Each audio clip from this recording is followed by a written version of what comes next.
How to take better Polaroid photos from this to this. In this video, I'll be sharing with you some tips and tricks in order to take better Polaroid photos and have fun.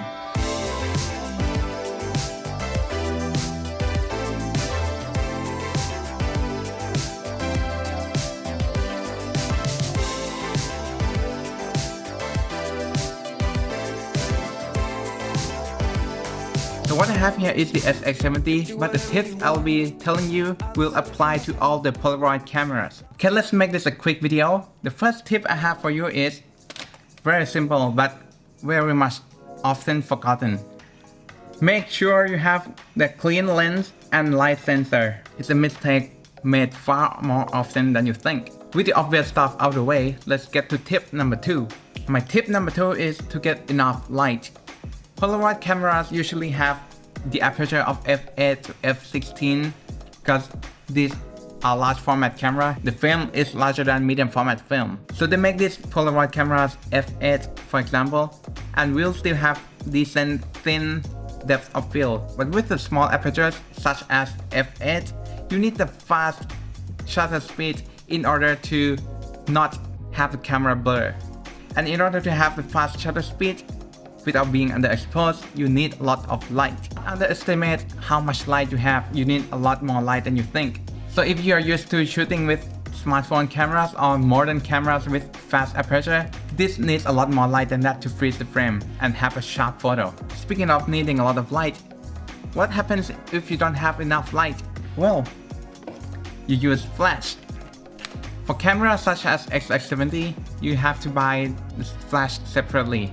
But if you shoot like 600 film, like cubicle Polaroid cameras, that you have a flash built in, so it shouldn't be a problem.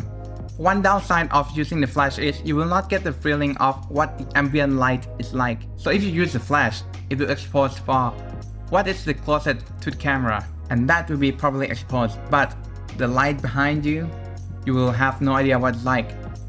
But if you don't use the flash, you will capture the ambient light at the cost of slower shutter speed, which may introduce camera shake and blur.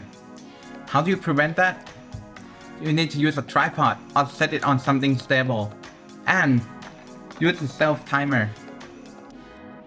Why use self-timer? To eliminate the hand movement. So if you have a self-timer and something stable like a tripod, you click it and it will be stable. Camera check will be minimal. These two, the flash and self-timer, are must-have items for Polaroid owners because they're so useful. They save me so many times. The next tip is, actually this tip should be number 2 or number 1, is to understand how the light meters the camera. So let's say this image, this frame that you see here, the light is evenly lit throughout the frame. Nothing complex. But if this camera sees this frame right here with something backlit, the camera will think, oh, there's enough light here. I don't need to open the shutter for a long time, aka longer shutter speed. I can use fast shutter speed to get a decent photo. So if the camera uses fast shutter speed, then my face will be underexposed because the camera thinks there's a lot of light in this frame. In order to fix this issue, you need to use the exposure compensation dial so that the white show more. It means brighten the photo. So if you do this, the camera will open the shutter for a longer time and allow my face to be exposed well, so it won't be dark. Another way you can beat this issue is to get close to the subject. The SX70s are known for having sharp lens made of glass and the ability to focus very close. So if you get close to the subject, here comes the example again. If you are not close enough to the subject, there's a complication here.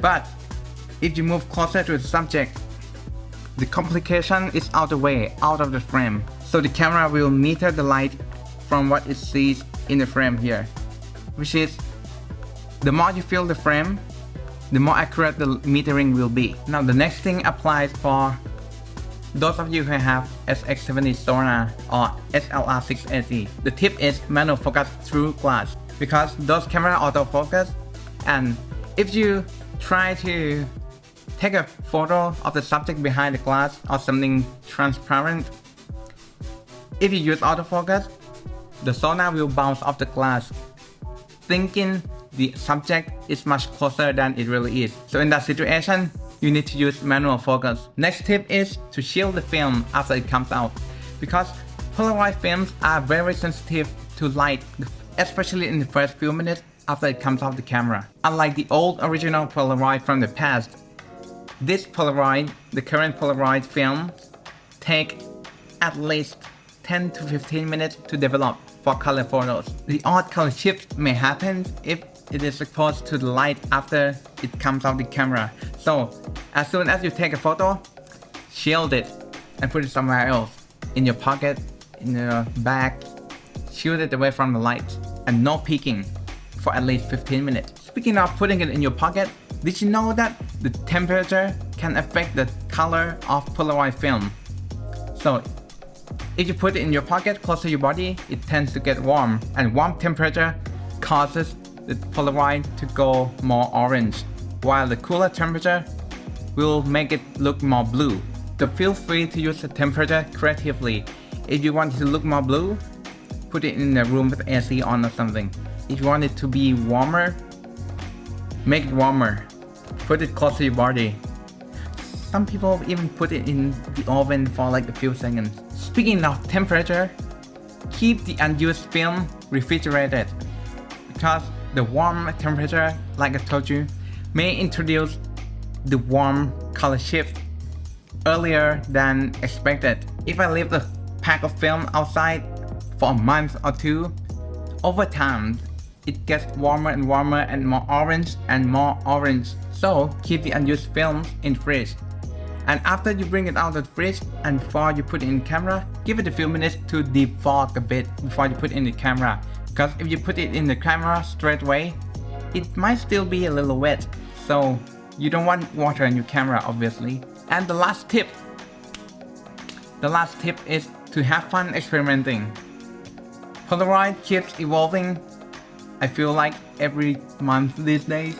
The film stocks are more stable now than it did a few years ago. And I think Polaroid cameras are something very special, because every single frame you take, it lives in the moment with you. It breathes the same air with you and the person you took the photo of.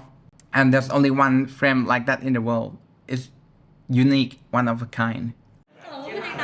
แอบให้ดูนิดนึงแอบให้ดูนิดนึง